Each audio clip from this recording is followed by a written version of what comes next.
Good day, everyone, and thank you for joining us on another episode of the Investigative Journal. I'm Tal Henry, coming to you from Times Square, New York. The Syrian war has entered a new phase this October, with the invasion of Turkish forces to the northeast, subsequent American retreat from the country, and the relocation of Kurdish groups.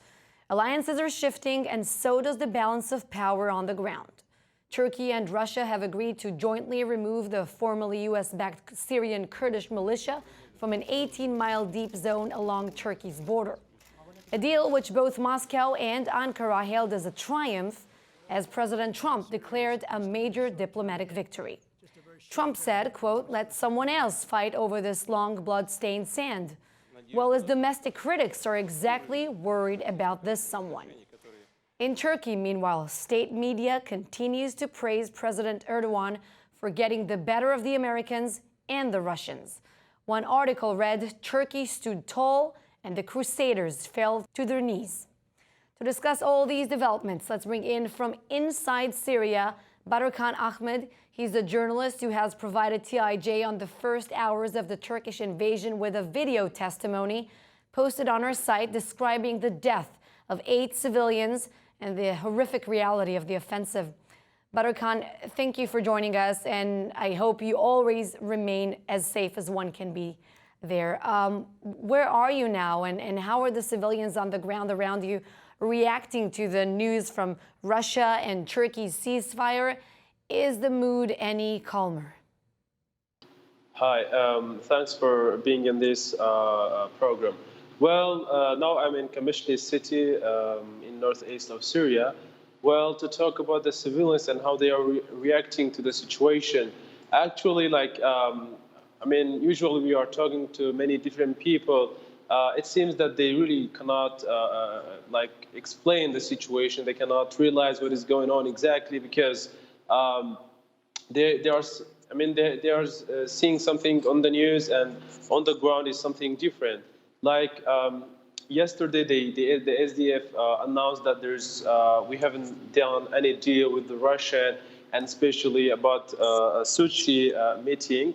And yesterday and today, we have seen military police of Russians making joint patrols with the city police called Asayish in Kurdish from Qamishli city to Amuda. And today they moved.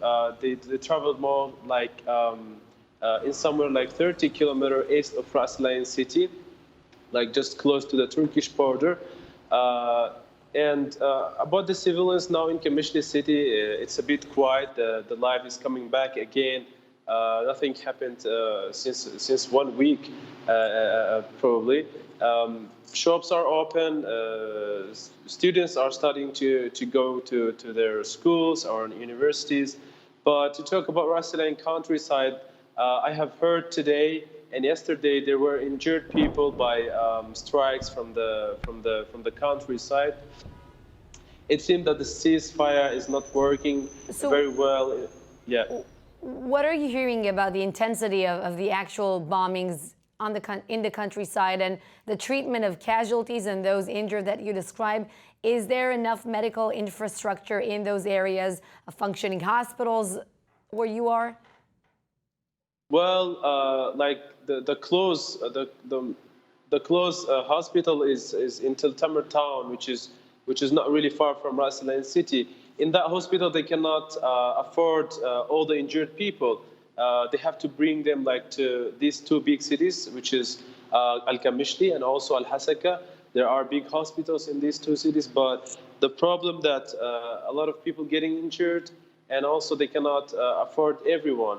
So in somehow they are missing the workers or the doctors, and also even the medicines. It's the point of the place. The hospitals are really far from where the people are getting injured and being suffered from the war. So both sides, the Kurds and Turkey, already at this point are accusing each other of violating the ceasefire. What do you know about that? And should we expect to see more attacks on the Kurds in the coming days?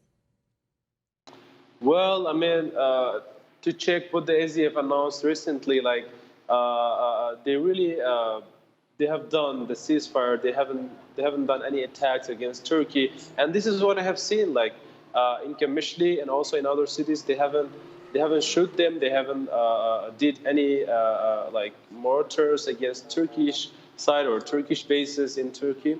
But to the sources that I've got like today and yesterday from a doctor in Tamar Hospital, he told me that there were injured people yesterday and also today in the morning.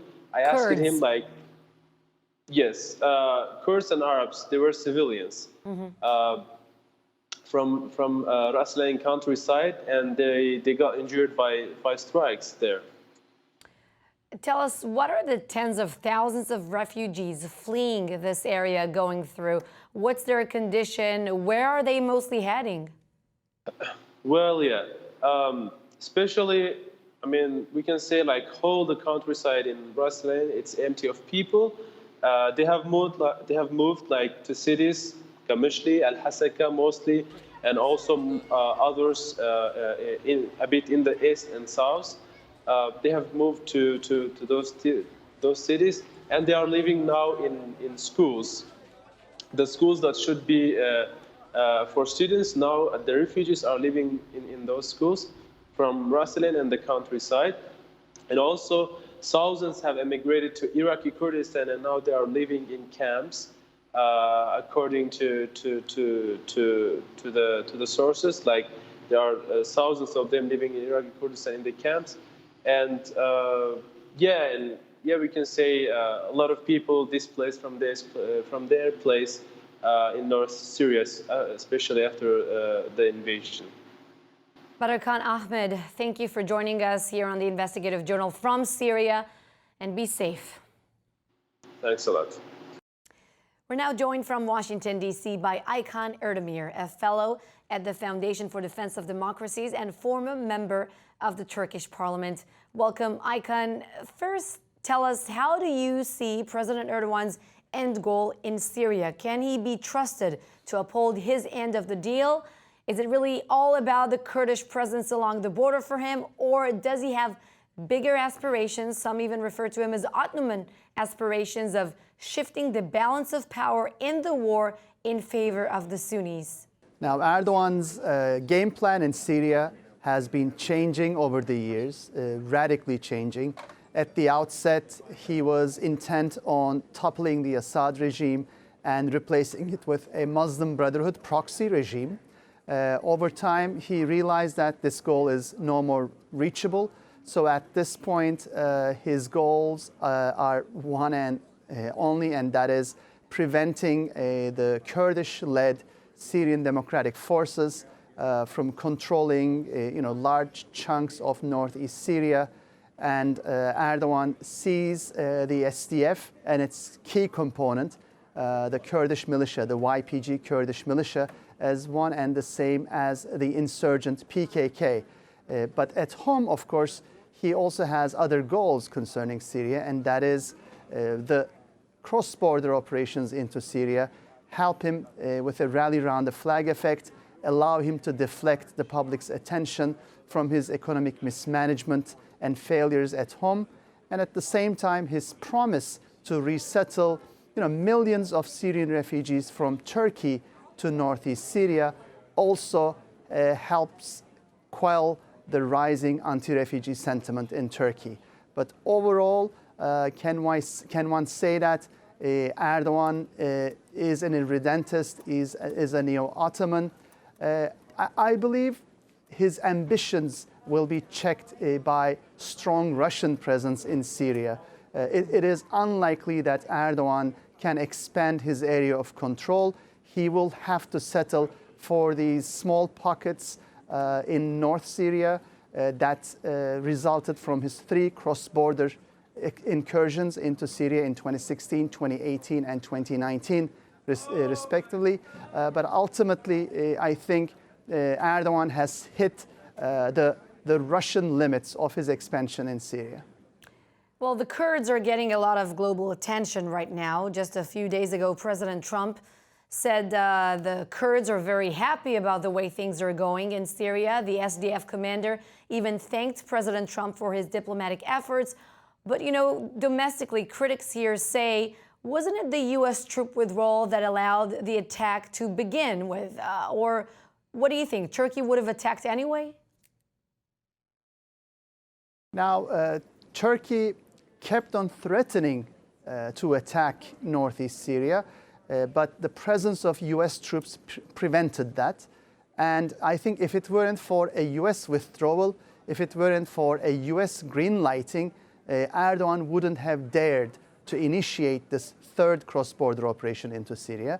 In fact, when we take a look at his earlier two incursions, it always came after a green light, that time from Russia. So Erdogan is very careful to pursue, you know, a balance of power with what he sees as the great powers in the Middle East.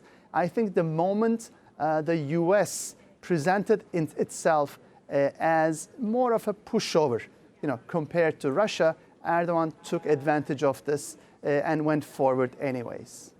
Tell us, what has been the reaction in Turkey towards this operation in Syria? I think this has been really miraculous for Erdogan. It allowed him to consolidate power not only within his own party, but also get the support of, you know, the secular segments of the population. My estimate is right now around 80% of the Turkish public is behind this cross-border operation. We only have the pro-Kurdish HDP and, let's say, half the pro-secular Republican People's Party, CHP, that oppose the cross-border operation.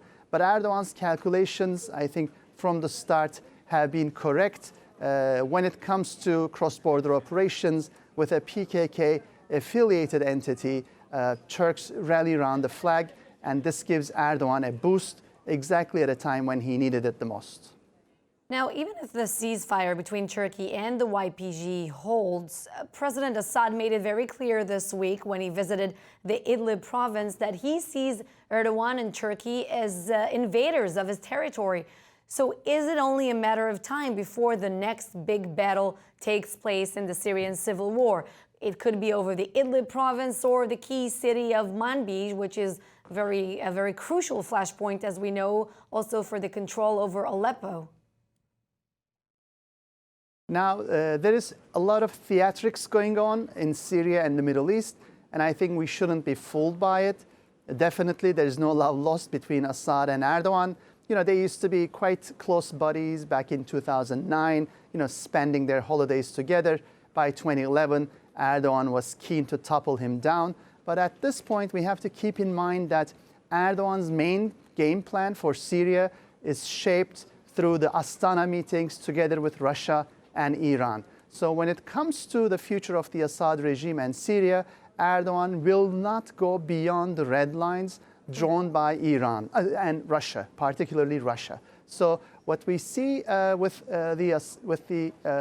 Assad's kind of verbal salvos against Erdogan, I think the real determinant here will be what Russians will allow Erdogan to do. So they seem to be the broker between two parties.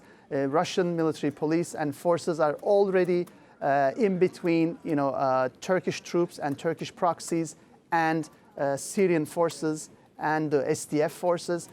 So I think the narrow pocket that we see today between Tel Abyad and Ras Al Ain will continue to be the limits of the Turkish area of control in northeast Syria.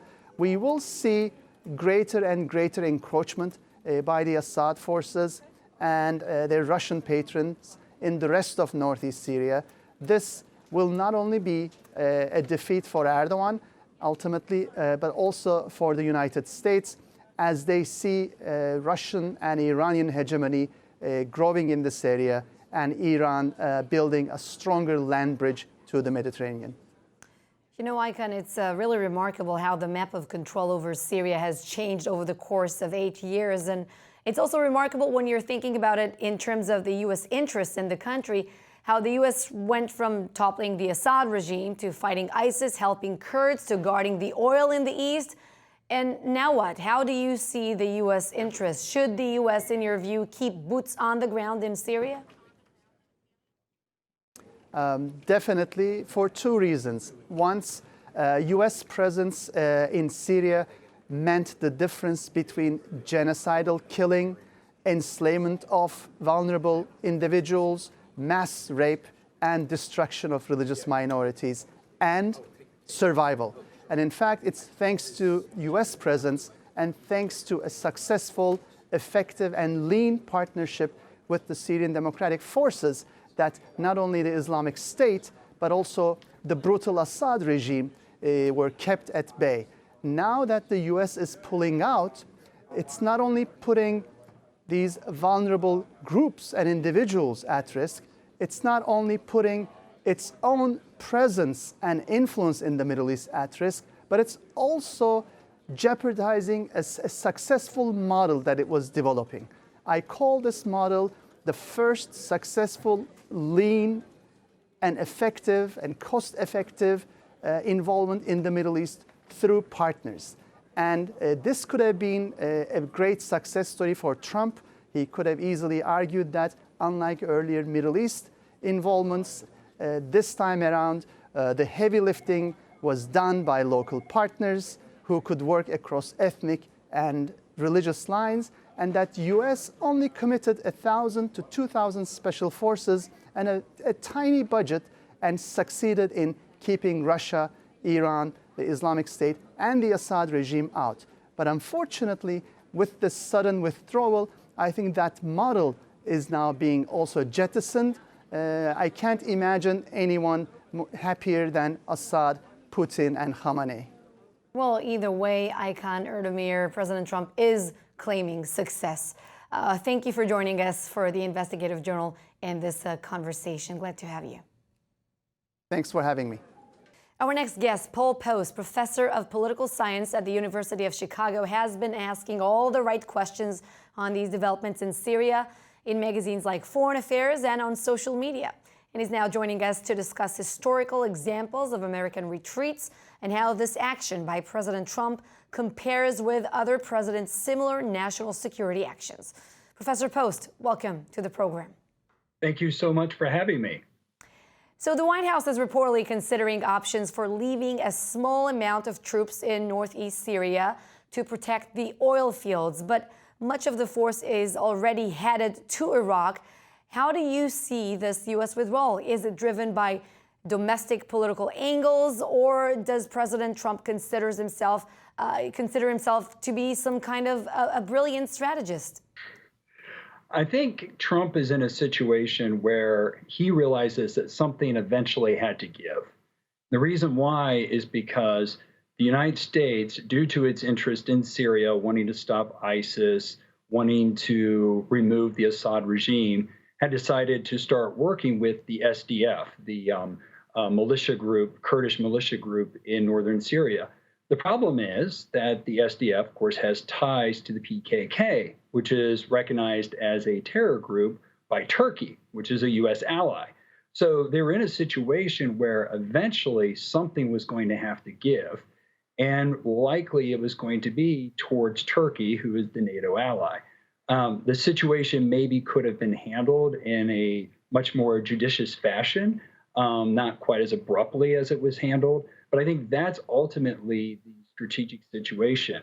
I think something that helped Trump, though, is it is also consistent with a lot of political campaign promises that he made, such as removing U.S. troops from what they've been calling endless wars, and also enabling the United States to say that they are getting their allies to take on more of a burden by saying, look, Turkey is now taking on more of the role here in Syria. So I think those are the factors that are really helping to explain why this is happening.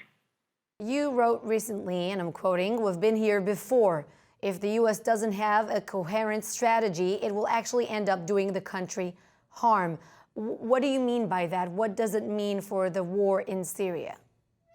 So the reason why I say that we've been here before is because this is not the first time, sadly, that the United States has abandoned a Kurdish militia group. There's a long history of this, most notably going back to just following the 1991 Persian Gulf War, where there was at least a very strong implication, almost explicit statements made by George H.W. Bush, president at the time, encouraging an uprising in Iraq. And of course, this led to Saddam Hussein to use his military forces to slaughter both Kurdish militia groups, rebel groups, as well as Shia groups. This then prompted the development of the no-fly zones in Iraq that we then maintained for the next decade plus. So that's why this is not an unprecedented example. And there's other examples going back even further about promises made to develop a Kurdish homeland, for example, and then backing away from those promises. So that's why part of the reason is, from my perspective, is to say that we've been here before, we've seen this before, and it's a sad reality. President Trump promised to take a different course in the Middle East, ending the endless wars that you mentioned, for which he has blamed his predecessors. Does the president have a point, though, when he says that decades of military involvement and $8 trillion, he brings up this amount every time, of American taxpayer money spent, did not result in a more stable region? Why should America be caught in the middle as its enemies are fighting each other? So, as I like to say, hearkening back to a famous comic book hero, with great power comes great responsibility.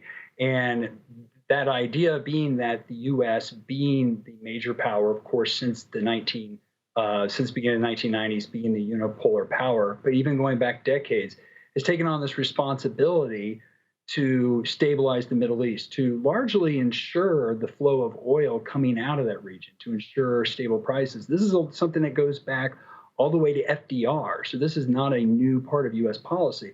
As you mentioned, Trump has come in saying, well, why are we still doing this? Why aren't more countries carrying the burden, especially since other countries receive more of their oil from this region than the U.S. does directly?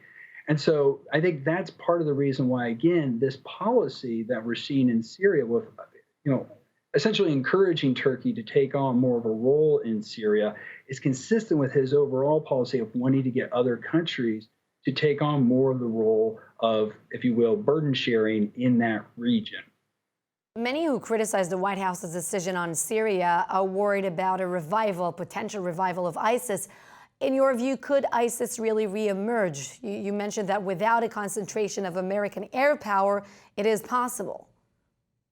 It's absolutely possible. And this is actually one of the major concerns that, if you look at even some of the Republican senators, they've raised as well. Lindsey Graham being a good example, is one of the reasons he was very critical of Trump's decision was because he thought that this would create a path for ISIS to reemerge. ISIS back in 2015 had a lot of territorial control in Syria as well as Iraq, through concerted efforts with the United States working with Kurdish rebels, as well as bringing in air power, as you mentioned, including even cooperating with Russia.